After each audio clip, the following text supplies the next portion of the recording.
based on electroluminescence display for C-reactive protein detection. CRP is a substance produced by the liver in response to inflammation. A high level of C-reactive protein in the blood is a marker of inflammation. High C-reactive protein levels can also indicate that there's inflammation in the arteries of the heart, which can mean a higher risk of heart attack.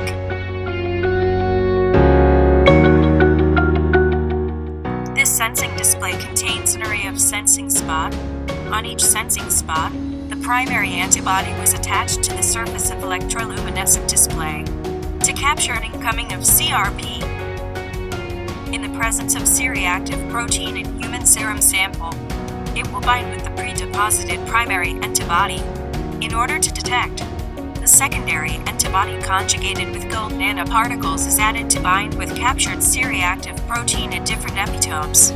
When the immunocomplex is assembled, the electronic conduction induced by the gold nanoparticles will be promoted and cause the electroluminescence turn on, while that of the negative sample is turned off. Also, the emitted light proportionally increase to the concentration of C-reactive protein.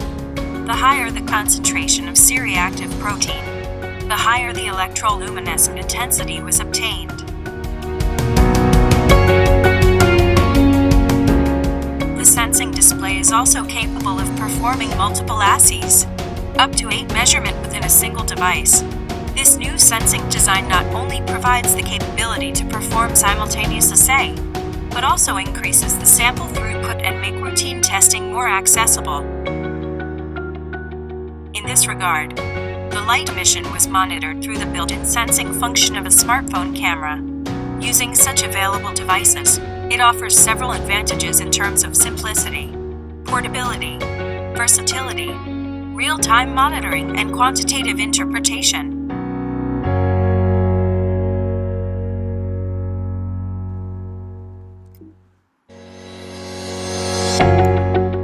For decades, electroluminescent display have been enormously used in advertising application. Indium tin oxide film, or ITO, is specifically required as a bottom electrode to let the light passing through. However, the brittle nature of ITO, the scarcity of indium element, and its expensiveness mostly limit its application. Taking advantages from paper materials, such as their natural abundance, favorable mechanical flexibility, low price, and disposability, we envision that these properties of papers enable them to be a promising platform for electroluminescent display. Therefore, the paper was selected for the fabrication. For the fabrication of the electroluminescent display, it was simply made by a screen printing method. A process began with screen printing of a flexible silver paste directly onto paper, then a layer of dielectric paste and a layer of phosphor were subsequently printed onto paper. After printing each layer, the device was dried in a box oven for 10 minutes. At this stage, the screen-printed display is ready for the next steps. In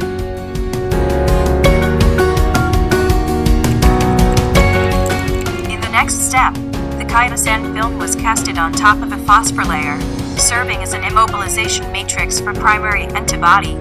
After complete activation, the primary antibody was applied onto a sensing spot and incubated in moisture-saturated environment. Then, the unbound surface was blocked with blocking agent to prevent non-specific adsorption. Now, the sensing display is ready to use for the analysis. The detection procedure was begun by applying CRP sample to the sensing spot and incubating at room temperature for 1 hour. Then the unbound C-reactive protein was removed by repetitive washing. Next, a gold nanoparticle conjugated secondary antibody was applied to the same spot and incubated for 30 minutes to carry out sandwich immunoassay, then followed by washing step to remove unbound antibody. The device was then connected to an AC built-in converter. The presence of C-reactive protein will cause the electroluminescence. The emitted light was then captured and analyzed with a smartphone. A series of certified C-reactive protein in human serum were tested. The measured concentrations from the proposed sensor are in line with those certified value using paired t-test, indicating the practical applicability. By use of this electroluminescent display, this sensing platform may extend for a future development to different biosensing formats, such as DNA detection, or even adapt for multiple detection of different analytes and biomarkers within a single device. The electroluminescent sensing display demonstrated in this video will hold a considerable potential for point-of-care diagnostic application in an accessible manner. For more information, please visit the journal website following this QR code.